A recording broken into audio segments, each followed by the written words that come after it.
Surgery కంటే hospital bill అంటేనే భయం. అదే మధ్య తరగతికి అందుబాటు ధరలో వైద్యం. Medistar hospitals.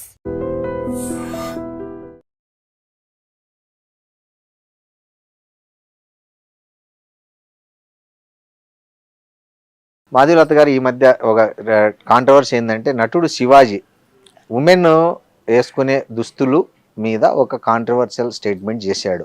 మీ దృష్టికి తెలియదండి, నాకు రాలేదండి. ఆయన ఏమన్నాడంటే, నిండుగా వేసుకోవాలమ్మా హీరోయిన్లు, అలా వేసుకోకుండా సామాన్లు కనిపించేలాగా పోతే మన నిధి అగర్వాల్ మీద ఏదైతే అట్లా జనం మూక దాడి జరిగిందో అలాంటివి వస్తాయి. అసలు ఈవెన్ మీకు పైకి మంచిగా మాట్లాడే వాళ్ళు కూడా లోపల మాత్రం తిట్టుకుంటారు, దరిద్రపు ముండా ఇట్లా బట్టలు వేసుకుంది అని అనుకుంటారు. మంచిగా నిండుగా వేసుకోండి, చూసే గౌరవం ఉంటుంది, నిండుదనం కప్పుకుంటేనే ఎక్కువ గౌరవం వస్తుంది అని ఒక ఆడియో రిలీజ్ ఫంక్షన్లో చేశాడు. సో దాని మీద నటి అనసూయ తీవ్రంగా స్పందించారు. ఆమె ఏమన్నారంటే, స్త్రీలు ఏం వేసుకోవాలో కూడా మీరు చెప్పాల్సిన అవసరం లేదు, స్త్రీలకు ఏది ఇష్టమైతే అది వేసుకుంటారు, మీరు అవన్నీ మీరు గీతలు గీసేయద్దండి ఇప్పటికి కూడా 21వ శతాబ్దంలో. సో మీరు నిజంగా స్త్రీల పట్ల కన్సర్న్ ఉంటే, అరే ఆ అమ్మాయిని ఎందుకు అలా మూకదాడి చేశారో, అమ్మాయిలు మీ అక్క చెల్లి మీ అమ్మ చూడలేదా మీరు అని అట్లా చెప్పండి, కానీ మగవాళ్ళకి గీయండి హద్దులు, ఆడవాళ్ళకి కాదు అన్నారు. దీనిపైన మాధవీలత గారి స్టేట్మెంట్ ఏంటి? నేను ఒక విషయం చెప్తాను. ఇది అనసూయ గారికి సంబంధించింది కాదు, అమ్మాయి హీరోయిన్కి సంబంధించింది కాదు, శివాజీ గారికి సంబంధించింది కాదు. ఏమైందంటేనండి, అసలు ఒకప్పుడు కనుక మీరు ఒక 2000 సంవత్సరాల వెనక్కి వెళ్ళిపోతే భారతదేశంలో స్త్రీ చాలా స్వేచ్ఛగానే వస్త్రధారణ వేసుకునేది. అందుకే మీరు ఇప్పుడు కూడా మనం దేవీ దేవతల విగ్రహాలు చూస్తే, మన రవివర్మ గారి ఆర్ట్ చూస్తే ఒక సింగిల్ వస్త్రం ఉంటది, చాలా చాలా సెక్సీగా తయారయ్యేవారు స్త్రీలు. ఆ స్వేచ్ఛ వల్లనే అంటే ఆవిడకి ఎలా కావాలో అలా శృంగారం చేసుకునేది స్త్రీ.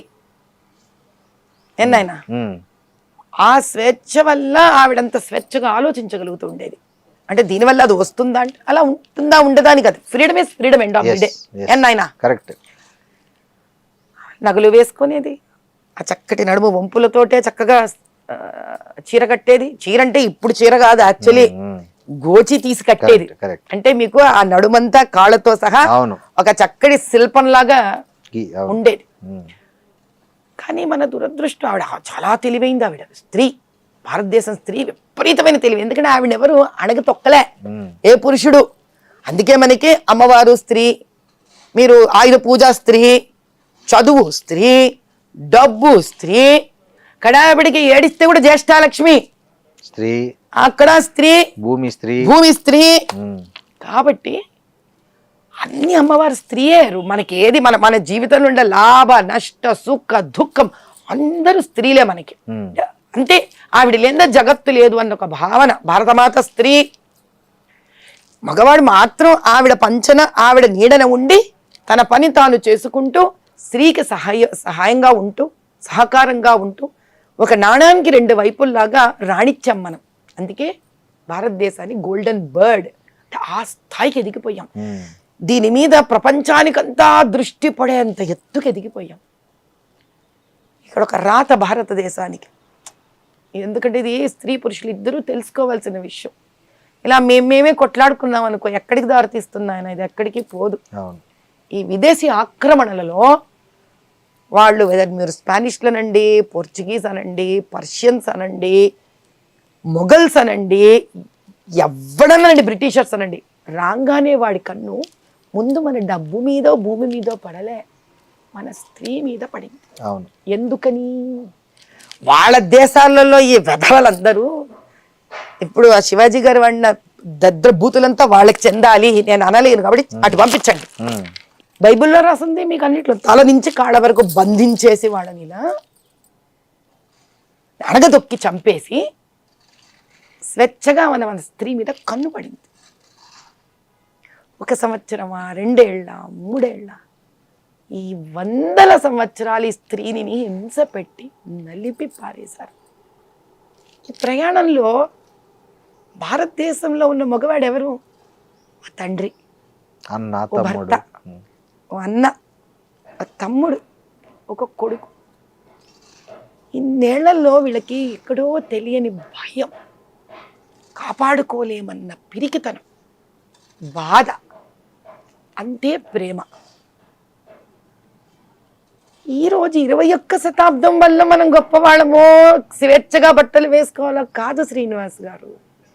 2000 సంవత్సరాల క్రితమే మనం స్వేచ్ఛాజీవులం అండి. అత్యాధునికత మనకి. అవును. ఈరోజు ఇంకా ఒక దాస్య శృంఖలాలలో బతుకుతున్నాం మనం. ఎంతసేపు బెంగ. ఆడపిల్ల ఇంటి నుంచి వెళితే ఇంటికి వస్తుందా రాదా, వస్తుందా రాదా, వస్తుందా రాదా. ఆ బెంగలో పడి ఎలా మాట్లాడుతున్నానో తెలియక మాట్లాడారు శివాజీ గారు. అనసూయ గారు ఎవరు? ఇంతటి స్వేచ్ఛ స్త్రీ, భారతదేశ స్త్రీ, పరాశక్తి.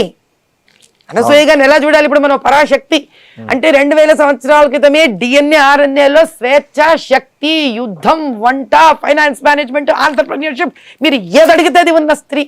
ఎక్కడ పోతుందా DNA? ఈ 2000 సంవత్సరాలుగా మనం అణగదొక్కిపడ్డాం స్త్రీలు. ఎందుకని? ఈ విధవల నుంచి కాపాడుకోవడానికి.